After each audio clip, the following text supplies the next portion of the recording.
Today we have Nikita Dudani with us, who's going to cover aspects of what happens when infidelity happens. From the victim's point of view, from the perpetrator's point of view, how do things work out? What are the emotions that go through? How does the relation come back to track? So I'm going to be putting questions to you on Sure. that. And I believe you have a lot of clients that come to you Yes.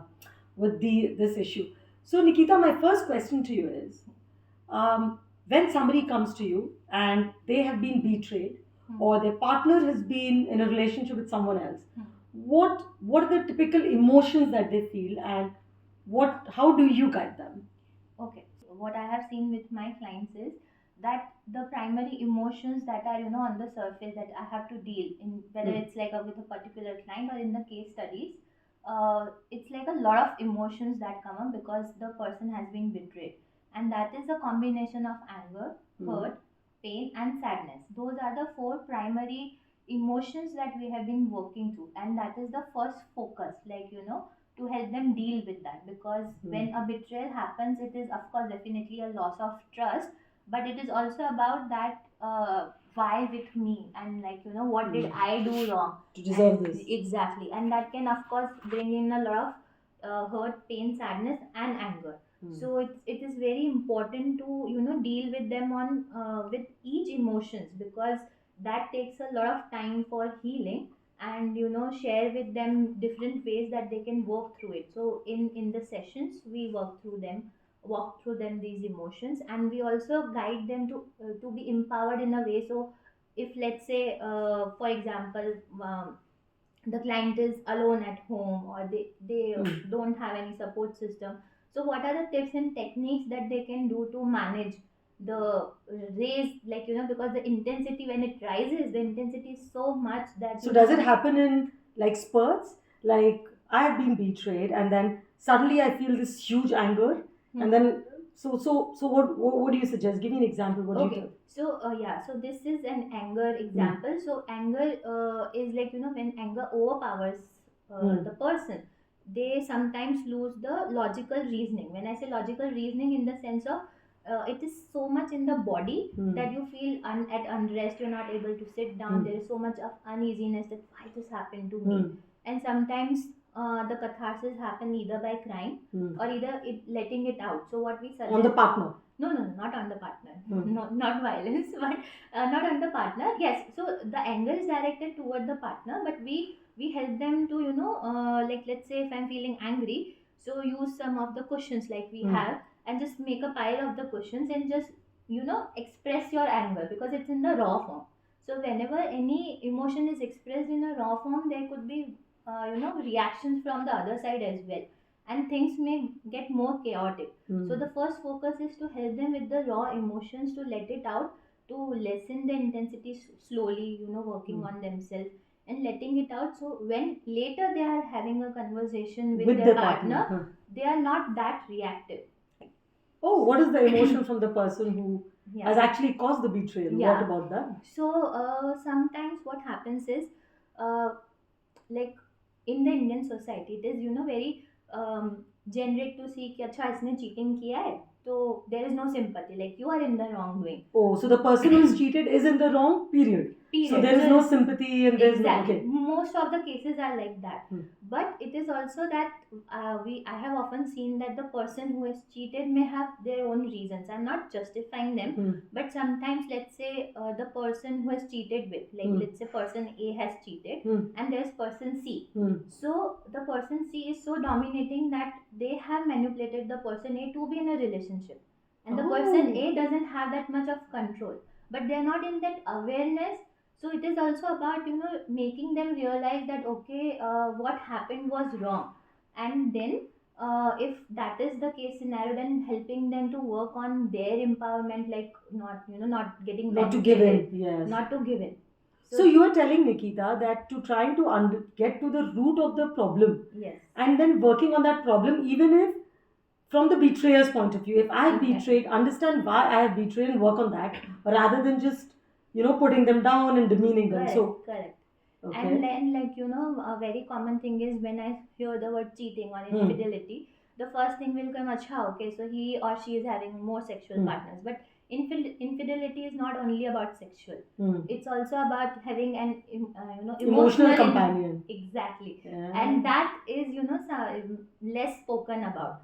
So in those cases also, to see that what made the person be emotionally dependent on the other person. Sometimes it's the Hmm. loneliness, sometimes it's an unhappy marriage, sometimes it's like it's a place that maybe family issues hai, ya, like the in-laws are interfering, or the other parents are interfering. So there are so many reasons that make a person go out of the Absolutely. marriage, and that is overlooked. So our prime focus is that when an individual comes or a couple comes, to see that what are the reasons, what are the background, and what are their beliefs that they have come up with, and are they matching or not, and what are the different Yes, ways yes. where we can help them. So, guys, this is so interesting that try and understand from the point of view of the person who's betrayed what has led him to it, and figure out what kind of pressure he felt, or whether he or she, whether they were lonely and they did it, whether they did it because of dealing with some stress. So it's very important to get to the bottom of it. Exactly. But here, Nikita, is my question that so you said four emotions that a person feels when they come to know, he or she feels when they know that the partner is cheated, is pain, anger, sadness, and hurt. What about the sense of, am I not good enough? Does that Yes, happen? I'm very glad that you asked that, because when we talk about emotions, that is the range that we work with. When it comes to am I not good enough, the self doubt, it is something that shapes their core belief about themselves. Yes. So that is also a theme that we work with. Now, again, in what happens is, if as a person, let's say, if as a person I have grown up with a lot of low self esteem or self worth. So my question, the first question that I'll ask to myself, am I not good enough? Am I not attractive? Ki, like my husband cheated on me, in that sense. So So you it would question be yourself. exactly. So the locus or the locus of figuring out things, and the focus would be more about what's wrong with me than seeing what went wrong over there. So what should one do? So what is the thing Exactly. So again, exactly. So it's like, let's say, if I see that, then I talk to that person one on one to understand their background. And if I see repeated occurring themes of self doubt, low self esteem, and self worth in other areas of life, then I help them to see that, okay, maybe it's not always about you. What went wrong? So let's introspect the dynamic. And if a person is very secure that I love myself, and I am very happy the way I am, so there would be more about okay, okay, something went wrong over there, and let me rectify it. So it again works both ways. Yes. So when that happens, and sometimes even if you are very strong and you believe in yourself, cheating is something that can shake your confidence. So it is again helping them to feel empowered, and getting in touch with their confidence, which is done through helping them reach out to their support system, helping them to reconnect to some of the things that they love doing it. Because I may be a professional in doing, maybe like I'm a psychotherapist, but my recharge energies would be like traveling or listening to music. So that helps me to come back to the person that I am. So So a very sense, interesting point. yes. So for the person who's been a victim, try and recharge yourself from other things that made you happy, rather than putting all the burden on maybe the person who's betrayed you and hammering them to give, right? Exactly. And also, because when it happens, it's a very sensitive time for the couple and the family as well. And there is a lot of societal pressure. Let's we all know that how society is. So it's very essential for them, like whether it's the victim or the person who has cheated the spouse, for both of them to not go into the societal pressure. Because So if what kind of societal pressure, Nikita? yeah. So what happens is, let's say, like I will share that one of my client. So what happened with them was that they were cheated on. Now Matlab, she was cheated on or he was cheated? he was cheated on. Okay, he was cheated on. He Okay. was cheated on. So in that case, what happened was, when he shared with his group, his friends, his family. So the it came into a solution and advice mode. हमने तो पहले ही बोला था that this is not for you. अरे तुम ये क्यों दुखी हो रहे हो? You'll get other girls. Yes, you will. Yeah, You yeah. are so fine. You look so good. You are so educated. तुम्हें तो कोई भी मिल सकता है. But the person is not looking for that. What the person is looking for, or my client was looking for, was a space to be. Because again, this brings to a very interesting concept that at least for Indian society, it's like मर्द को दर्द नहीं होता. Yeah, for a man who actually should not feel like this, you have to fight it. Yeah. Exactly. And that in that case, what happens is कि आप वो space ही बंद कर रहे हो for the person to be. So for my client, having that space, even like with me in the therapeutic space, and also with some of his friends that he trusted on, is very important, because advice and solutions are necessary, but they come later. Right now the person is going through something, जिससे हम एक example देते हैं, अगर मैं गिर गई और मेरे को पाँव पे लगा, like I have a wound, so you won't expect me to run tomorrow. So similarly, it's an emotional wound. So why is there an expectation that you have to be like get up? So I think that's a fantastic point, that when a betrayal has happened, don't just get into the solution mode or resolving mode. Allow the space to absorb and to kind of process the emotion. Exactly. And what happens is the society comes in, jumps in, and try and find the solution. Exactly. And even though the person, like my client, confided into family, and family being family, they will talk to like Other मेरे people. बेटे के साथ ऐसा हुआ. That's not what he's looking for. He's looking for an honest, genuine space where he can cut heart, he can cry, he can be himself, he can say that okay, I did not feel good. Wow. And that is what is not available. Exactly. So when you are cheated on, you actually don't have that space to even let out the emotions. So give that. So Nikita, here's my next question. When there has been a betrayal, how can the couple connect with each other intimately? Because something which is exclusive between you and the partner now has been shared with somebody else.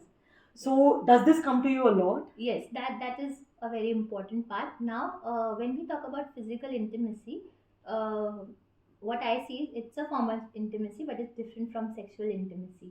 So getting again, getting to them to understand what they are looking for, like how to develop emotional intimacy, physical intimacy, and sexual intimacy. Because if it has been a sexually shared space, like the partner has been sexually active with someone else, so in that moment, to first of all, when they are choosing to reconcile and continue the marriage and the relationship together, so both of them have to process their hurt, or whatever the emotions they went through, to come to a page that okay, moving on, what are they going to do it now.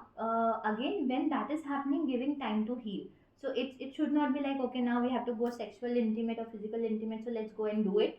But giving the partner the space that if taking it slowly. So if for today, if they are doing like till foreplay, and that's okay, and then the the partner says no, not more than this, then respecting that space, because healing takes time, so it's still healed. So not expecting कि सब पहले जैसा हो जाएगा, and giving that like time and space to heal, just to the person who's been betrayed. Exactly. So give them the space to heal and take it slowly. So I often share an anecdote with them that अगर आपके घर के plants सूख गए, like if the plants have dried up, yes, if the plants have dried up, so you will water them and you will nurture them, but you will not expect it 24 hours में they should be green again. So it's same for a relationship, that you have to nurture it at every step. And sometimes you may the couple may be sexually intimate, and the next time the partner would not want to be.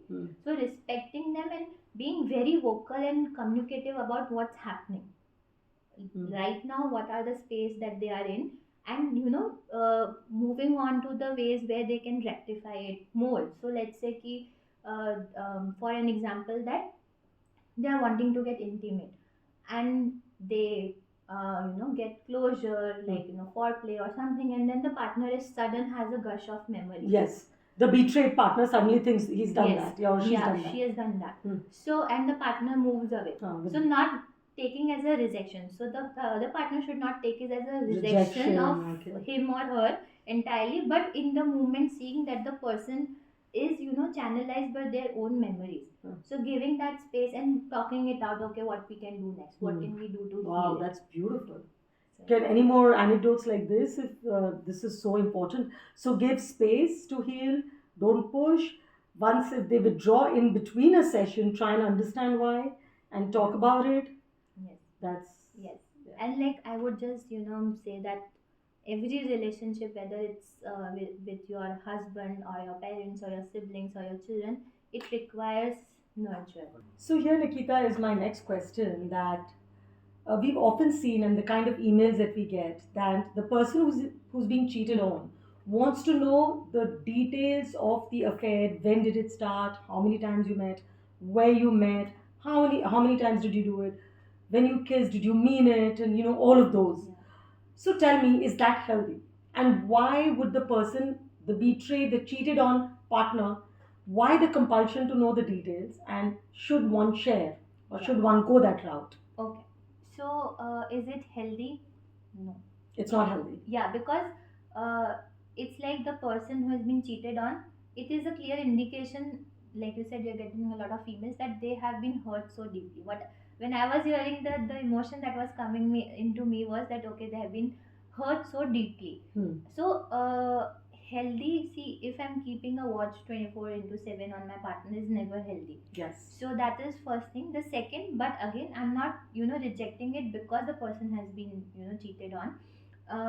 So there is a definitely loss of trust, the sense, or you know that okay, I can trust this person is completely gone because you have cheated on me. So how can how can I trust you again? That would be a question.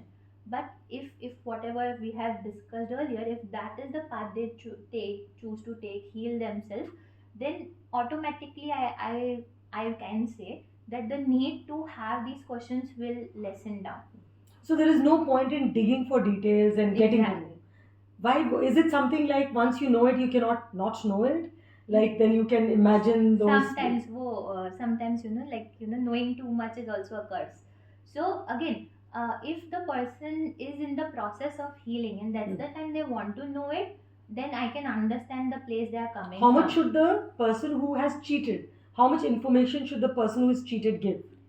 I think if you're like what we say that if your secret is out, then it's better to be honest and confess whatever you have done, so that your partner knows everything. And after that, even after that, if the partner is still wanting to know more, then definitely it is something that the partner who's been cheated on needs to work on themselves. Okay. Because yes, I can understand ki there is a loss of trust. Let's say like in A and B, the person would say ki how can I trust you, how can I trust every word, or how can I know that you have shared every It's true or detail. not? Yeah. Exactly. So so in those situations, it's we help them identify that what is going within them, that there is this need to know everything, and helping them to work along with it. And secondly, to rebuild trust again, it will take time, like we were discussing, nurturing the relationship and slowly building the trust again. So also seeing into that, seeing that the person who has cheated the spouse, or the person who has betrayed the spouse, to help them see where their partner is coming from, and how they are okay. Because then when there is a healing process, it is going to take time, so there has to be patience from both the ends. So what I understand, Nikita, is that the person who has been cheated on wants to know the details because they want to make sure that it's to gain trust. Yes. And they're not sure that what you're saying is correct. Exactly. So the other person should give them the info because the secret is out. But then, not really. I mean, the person who's being cheated on cannot just go on hammering. Okay, tell me this, because it's not going to work. Exactly. So give space to each other. So even the person who's cheated on has to give that space to the spouse. That listen, I've told you now, kind of back off. Exactly. And if it is required, I'll say that definitely take some time apart.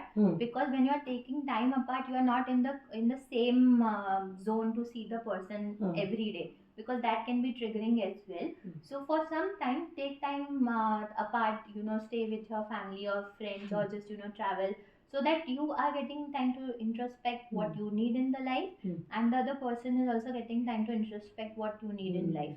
So sometimes, yes, communication we all know is the key, but sometimes too much communication can also cause a lot of Yes, chaos. problems. So Yeah. sometimes giving the space at the right time, and taking a healthy break is also It's essential. important. So, guys, this is important that the need to know every little bit that your partner did. If you've been cheated on, is you would want to do it, but don't fall into the trap. Don't do it again and again because then you are at some point, in some way, harming your relationship, harming the healing process. Yes. So, is there any practical way that a person, because the need to know is so strong, कि which hotel did you go, which bed did you sleep in? Yeah. Is there any practical tip, Nikita, that a person who's being cheated on can control, that can use at that point? Ki I don't want to know this more. Yeah, so for that, what definitely can help, one of the thing that they can do for themselves is, when they are feeling this gush of thing that I want to know exactly where you did it, how much time, what happened.